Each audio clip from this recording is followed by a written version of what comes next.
Modern Indian హిస్టరీలో మనం మెయిన్గా ఫోకస్ చేయవలసిన అంశాలు యూరోపియన్ల రాక దగ్గర నుంచి మనం చూడవలసిన అవసరం అయితే ఉంటుంది. సేమ్ టైం అలాగే ఆంధ్రప్రదేశ్ హిస్టరీలో కూడా అక్కడి నుంచి జరిగినటువంటి సంఘటనల్ని చూడవలసిన అవసరం అయితే ఉంటుంది. దీనిలో మెయిన్గా ఇయర్స్ డేట్స్ కన్నా అక్కడ జరిగినటువంటి యుద్ధాలు, అక్కడ ఉన్నటువంటి కొన్ని పేర్లు, ఇవన్నీ కూడా చూడవలసిన అవసరం అయితే ఉంది. ఇంకా యూరోపియన్లు భారతదేశానికి యూరోపియన్ల రాక వీళ్ళు మెయిన్గా ఫస్ట్ భారతదేశానికి వచ్చిన వారు పోర్చుగీస్ వారు.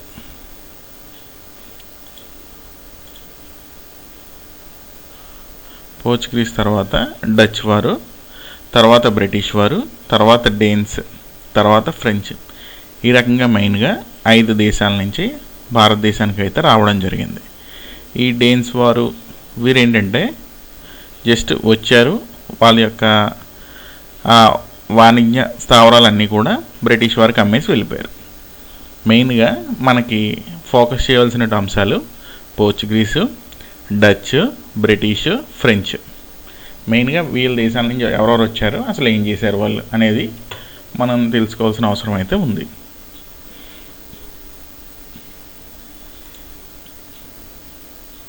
మెయిన్గా పోర్చుగీస్ వారు వీరు మొట్టమొదటిగా భారతదేశానికి వచ్చారు. వాస్కో డి గామా 1498లో కాలికట్ రాజు జోమరిన్ దగ్గరికి అయితే రావడం జరిగింది. కాలికట్కి రావడం జరిగింది. ఆ కాలికట్ని పరిపాలించేటటువంటి రాజు జోమరిన్. అతని అనుమతితో వ్యాపారాలు స్టార్ట్ చేశారు.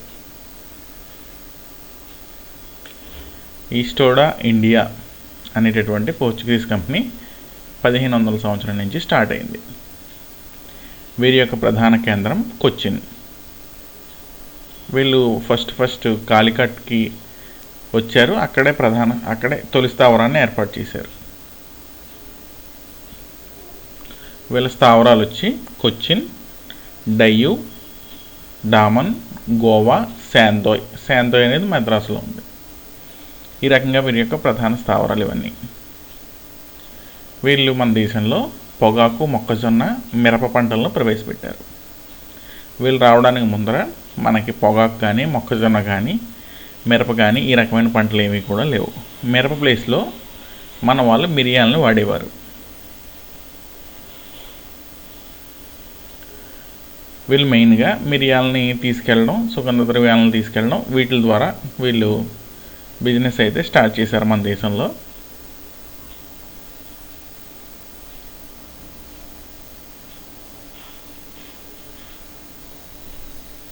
వీళ్ళే గవర్నర్ వ్యవస్థను ప్రవేశపెట్టారు. భారతదేశంలో గవర్నర్ వ్యవస్థను పోర్చుగీస్ వారే మొట్టమొదటిసారిగా ప్రవేశపెట్టారు. వీళ్ళలో మెయిన్గా ఫ్రాన్సిస్ డి ఆల్మిడా ఇతను మొదటి పోర్చుగీస్ గవర్నర్.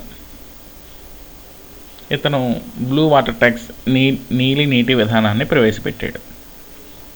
దీని ప్రకారం ఎవరైనా సరే ఆ సముద్ర జలాల నుంచి వచ్చినట్లయితే మన దేశంలోకి వాళ్ళు పోర్చుగీస్ వాళ్ళకి ట్యాక్స్ కట్టాలి. దీన్ని నీలి నీటి విధానం అంటారు. దీనిని మొదటి Portuguese governor Francis de Almeida ప్రవేశపెట్టాడు. ఇతనుకున్న బిరుదు నిజమైన పోర్చుగీసు సైనికుడు.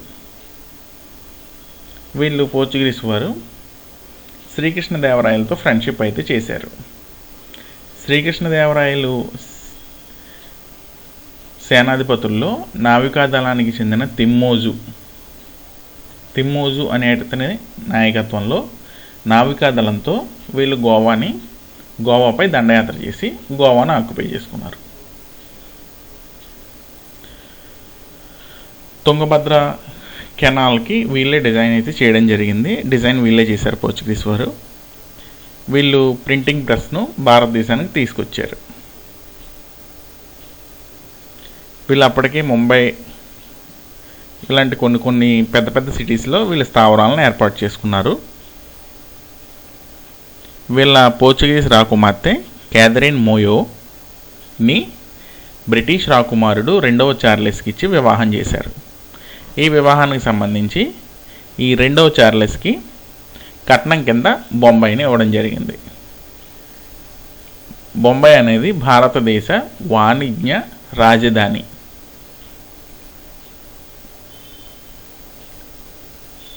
దీన్ని మెయిన్గా వీళ్ళకి కట్నం కింద ఇవ్వడం జరిగింది. పోర్చుగీస్ వారు బ్రిటన్ రాకుమారుడు రెండవ చార్లెస్కి కట్నం కింద ఇచ్చారు. రెండవ చార్లెస్ ఆ బొంబాయిని ఇంగ్లీష్ ఈస్ట్ ఇండియా కంపెనీ, అది బ్రిటిష్ వాళ్ళ కంపెనీ, వాళ్ళకే అమ్మివేసాడు. ఇంకా వీరు మెయిన్గా పోర్చుగీస్ వారు 1670లోకి ఆంధ్రప్రదేశ్లో రావడం జరిగింది. ఆంధ్రప్రదేశ్లో మచిలీపట్నంలో వచ్చారు, అక్కడ చర్చి కట్టారు. వీళ్ళు మన దేశంలో చాలా చోట్ల చర్చిలు కట్టారు. దానిలో మెయిన్గా పోర్చుగీస్ క్రైస్తవ ప్రచారకుడు సెయింట్ ఫ్రాన్సిస్ జేవియర్ యొక్క పార్థివ దేహం గోవాలో బామ్ జీసస్ బాసిలికా చర్చిలో దర్శనమిస్తుంది. సెయింట్ ఫ్రాన్సిస్ జేవియర్ యొక్క పార్థివ దేహం గోవాలోని బామ్ జీసస్ బాసిలికా చర్చిలో దర్శనమిస్తుంది. వీళ్ళు ఈ రకంగా మన దేశంలో చాలా చోట్ల చర్చిలు కట్టారు. క్రైస్తవ మతం భారతదేశంలోకి మెయిన్గా ఎక్కువగా వ్యాపించడానికి కూడా ఒక రకంగా కారణం వీళ్ళే, తర్వాత బ్రిటిష్ వారు.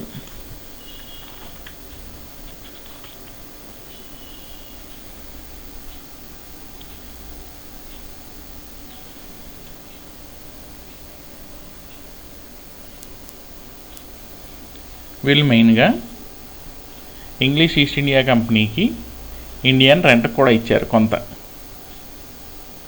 ఒక టైంలో. తర్వాత వాళ్ళు ఆక్యుపై చేసుకోవడం అంతా సెపరేట్, బ్రిటిష్ వాళ్ళు ఆక్యుపై చేసుకోవడం అంతా. కానీ దానికి ముందర ఇంగ్లీష్ ఈస్ట్ ఇండియా కంపెనీకి వీళ్ళు భారతదేశాన్ని రెంట్కి కూడా ఇచ్చారు స్టార్టింగ్లో. ఇంకా ఈ పోర్చుగీస్ వాళ్ళని ఆపరేషన్ విజయ్ అనేటటువంటి ఒక ప్రోగ్రాం ద్వారా, ఆ ప్రోగ్రాం వచ్చి 1955 భారత పౌరసత్వ చట్టం ద్వారా వచ్చినటువంటి ప్రోగ్రాం ఆపరేషన్ విజయ్. దీని ద్వారా 1961లో వీరిని భారతదేశం నుంచి బయటికి పంపివేయడం జరిగింది. ఆపరేషన్ విజయ్ 1961లో వీళ్ళని బయటికి పంపారు. ఆపరేషన్ విజయ్ అనేది 1955 భారత పౌరసత్వ చట్టం ద్వారా వచ్చినటువంటి ఒక ప్రతిపాదన. దీని ద్వారానే వీళ్ళని 1961లో భారతదేశాన్ని నుండి బయటికి పంపివేయడం జరిగింది. మెయిన్గా వీళ్ళు 1498 నుంచి స్టార్ట్ అయ్యి 1961 దాకా వీళ్ళు భారతదేశంలో అయితే ఉండడం జరిగింది. వీరిని మెయిన్గా షాజహాన్ హుగ్లీ నుంచి వీళ్ళని ఓడించాడు. షాజహాన్ హుగ్లీ అనేటటువంటి ప్రాంతంలో వీరిని ఓడించాడు. ఔరంగజేబు చిట్టగాంగ్లో వీరిని ఓడించాడు. వీళ్ళకి చివరగా గోవా, డయ్యూడామన్ మాత్రమే వీళ్ళ యొక్క స్థావరాల కింద మిగిలాయి. అసలు వీళ్ళు సముద్ర మార్గం ద్వారా వచ్చారు, కానీ 1453 దాకా కూడా రోడ్డు మార్గాల ద్వారా బిజినెస్ జరిగేది. కాన్స్టాంటినోపుల్ అనేటటువంటి ప్రాంతం ఇస్తాంబుల్లో ఉంది. దాన్ని మూసివేయడం వల్ల వీళ్ళు సముద్ర మార్గాన్ని వెతుక్కుని వీళ్ళైతే రావడం జరిగింది.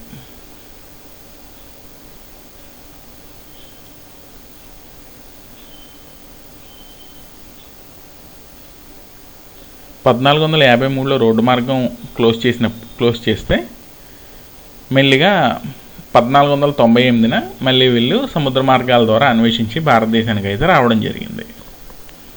ఈ రకంగా ఒకసారి చూసినట్లయితే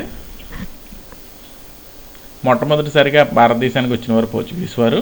దీనిలో మెయిన్గా వాస్కో డి గామా 1498 మే 17న కాలికట్కి రావడం జరిగింది. ఈస్టోడా ఇండియా వీళ్ళ యొక్క కంపెనీ, ఇది 1500లో స్థాపించారు. వీళ్ళ ప్రధాన స్థావరం లేదా ప్రధాన కేంద్రం కొచ్చిన్, తొలి స్థావరం కాలికట్. పొగాకు, మొక్కజొన్న, మిరప పంటలను వీళ్ళు భారతదేశంలో ప్రవేశపెట్టారు. గవర్నర్ వ్యవస్థను కూడా వీరే ప్రవేశపెట్టారు. ఫ్రాన్సిస్ డి ఆల్మిడా మొదటి పోర్చుగీస్ గవర్నర్. ఇతను నీటి విధానాన్ని ప్రవేశపెట్టాడు. ఈ ఫ్రాన్సిస్ డి ఆల్మిడా నీటి విధానాన్ని ప్రవేశపెట్టాడు. ఫ్రాన్సిస్ డి ఆల్మిడాకు ఉన్నటువంటి బిరుదు నిజమైన పోర్చుగీసు సైనికుడు. వీళ్ళు శ్రీకృష్ణదేవరాయలతో ఫ్రెండ్షిప్ చేశారు. తిమ్మోజు, శ్రీకృష్ణదేవరాయల యొక్క నావికాదళ నాయకుడు తిమ్మోజుతో వీళ్ళు కలిసి యుద్ధం చేసి గోవాపై దండయాత్ర చేశారు. గోవాను వీళ్ళు ఆక్యుపై చేసుకోవడం జరిగింది. తుంగభద్ర కెనాల్కి వీళ్ళే డిజైన్ చేశారు. ప్రింటింగ్ ప్రెస్ని భారతదేశానికి తీసుకొచ్చారు. పోర్చుగీస్ రాకుమార్తె క్యాథరిన్ మోయో యొక్క పెళ్ళి బ్రిటన్ రాకుమారుడు 2వ చార్లెస్తో జరిగింది. దానికి కట్నం కింద బాంబేని ఇవ్వడం జరిగింది.